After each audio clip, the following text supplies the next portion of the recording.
Assalamualaikum warahmatullahi wabarakatuh. Pada hari ini kita lanjut dengan materi 3.4 ya, KD yang keempat, yaitu tentang Negara Kesatuan Republik Indonesia atau NKRI. Ada seorang tokoh yang bernama Miriam Budiarjo mengatakan bahwa tujuan berdirinya sebuah negara itu adalah untuk menciptakan kebahagiaan bersama bagi seluruh rakyatnya. Di sini pula Ibu sertakan peta Indonesia dari Sabang sampai Merauke, dan Indonesia ini sangat kaya ya. Kita memiliki 34 provinsi dengan 5 pulau besar.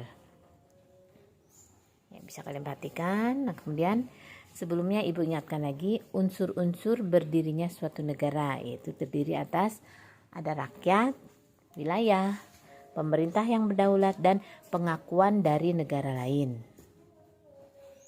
Ya. Rakyat pun ada yang disebut dengan rakyat, ada yang disebut dengan penduduk, ada juga warga negara dan bukan warga negara. Rakyat ini kan mereka yang mendiami wilayah suatu negara. Kalau penduduk, mereka yang tinggal dan menetap di sebuah negara.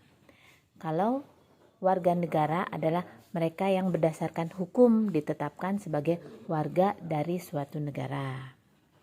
Kemudian apa itu wilayah? Wilayah ini terdiri lagi menjadi wilayah ya yang membatasi suatu negara dengan negara lain. Ada wilayah daratan, wilayah lautan, wilayah udara, dan ada juga wilayah ekstrateritorial. Wilayah darat. Kita lihat dulu batas wilayah darat suatu negara dengan negara lain. Ada batas buatan, ada batas alami. Batas alami seperti yang kalian sudah ketahui, contohnya ada pegunungan, hutan, kemudian lautan, ya.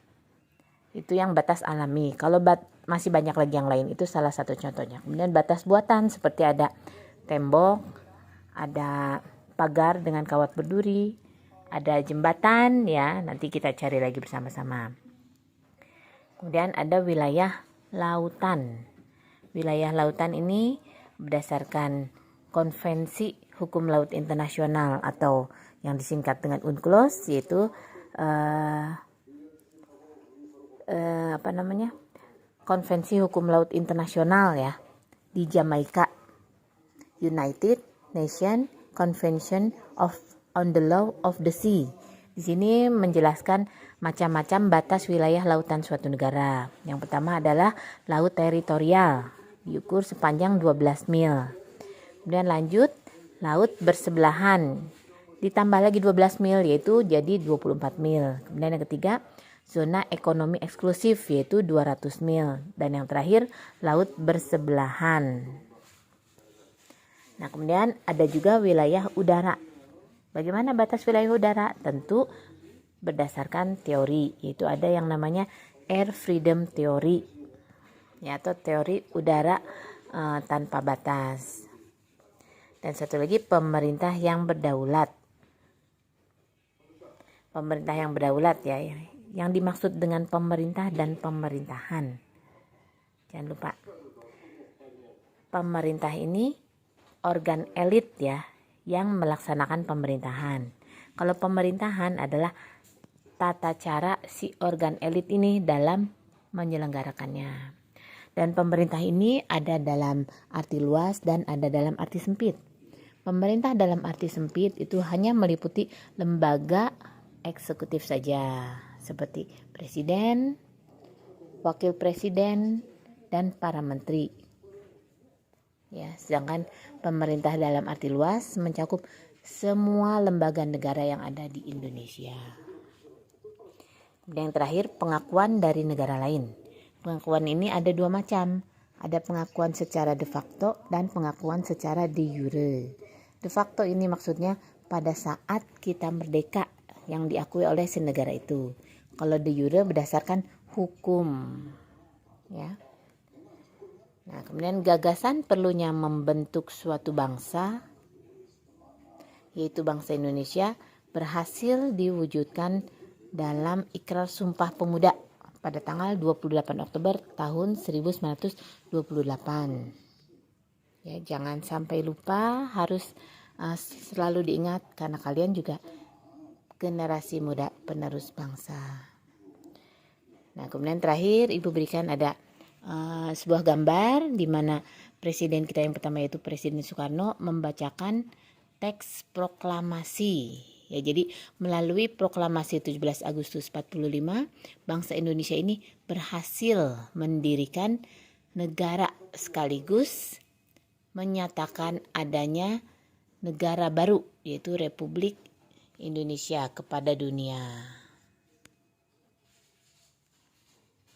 Ya, baik. Kemudian yang terakhir, faktor penting pembentuk bangsa Indonesia. Antara lain yaitu macam-macam ya adanya.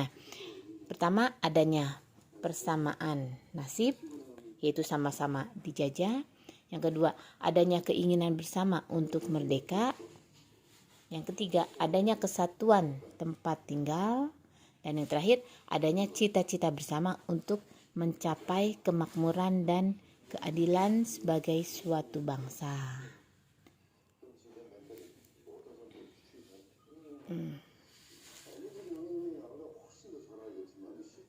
Ya, ini seperti Ibu berikan ada gambar ilustrasi saja ya.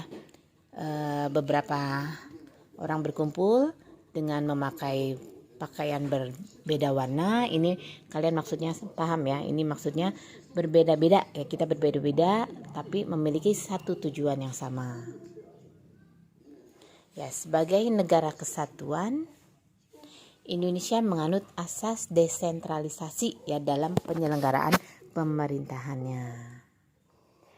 Ya, demikian untuk hari ini. Kita lanjut lagi di pertemuan yang akan datang. Baik, terima kasih. Wassalamualaikum warahmatullahi wabarakatuh.